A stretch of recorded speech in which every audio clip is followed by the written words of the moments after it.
Elivaldo Barbosa, bom dia. Bom dia, Tiago. Tudo bem? Tranquilo. Elivaldo, reforma política. Lá em Brasília, os parlamentares decidiram que não haverá coincidência de mandato. Continuamos com eleições de 2 em 2 anos no Brasil?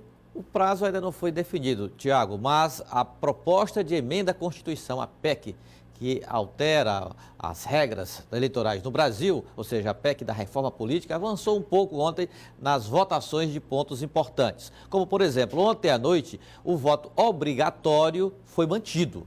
Estava sendo questionado, alguns partidos queriam que o voto fosse facultativo, nada disso, o voto continua sendo obrigatório no país.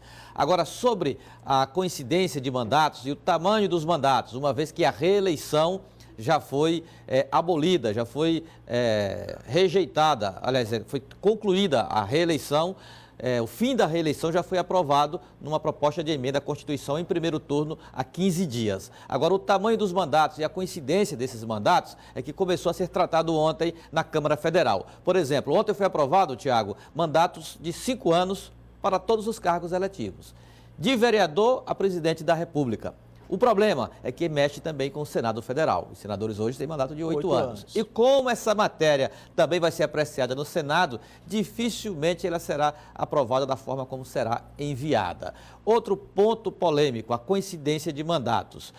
As eleições do próximo ano, pela decisão de ontem da Câmara,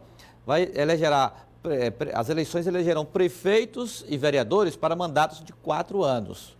A coincidência de mandatos só em 2022, tirando prefeitos e vereadores. Agora, o tamanho desses mandatos. Há uma tendência, inclusive aprovada ontem, de mandatos de 9 anos para o Senado, para que em 2027 ocorra a coincidência para presidente da República, Senado Federal, governadores e deputados estaduais e federais. De fora dessa coincidência, prefeitos e vereadores. Agora, o período, a distância de uma eleição para outra, que também é um ponto polêmico, se de 2 em 2 anos ou de 3 em 3 anos. Há muita confusão, mas a proposta da eleição unificada para todos os cargos também foi rejeitada ontem.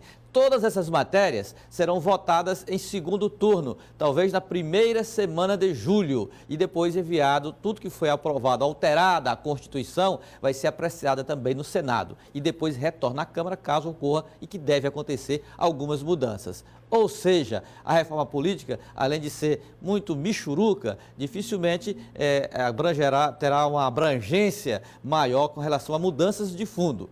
Pelo menos um aspecto, vários segmentos da política que defendiam esse foi frustrado. A coincidência de mandatos, ou seja, eleições juntas para todos os cargos.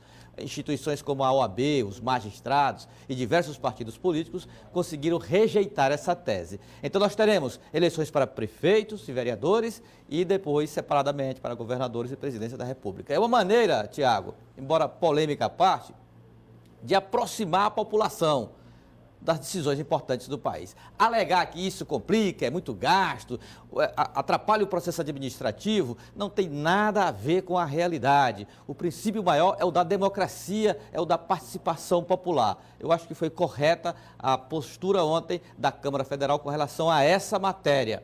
Afinal de contas, se há atropelos administrativos, a culpa é dos gestores e não da população, que é chamada a votar e decidir.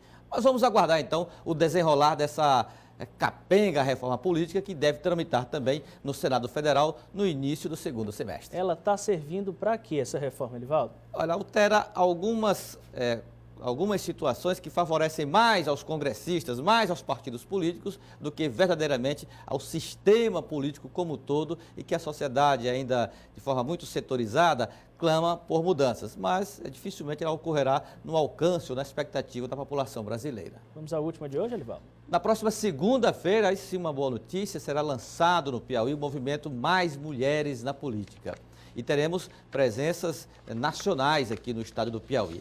O ato será organizado na Assembleia Legislativa pela deputada federal Iracema Portela, do PP, e pela senadora Regina Souza, do Partido dos Trabalhadores. E terá presença neste ato da senadora Vanessa Graziottini, ela é do PCdoB do Amazonas. chega no domingo, mas segunda-feira participa deste ato, que tem como objetivo aumentar a presença feminina na política, sobretudo nos parlamentos, estabelecendo inclusive cotas que devem participar do processo da reforma política que tramita no Congresso Nacional, primeiro na Câmara e depois no Senado.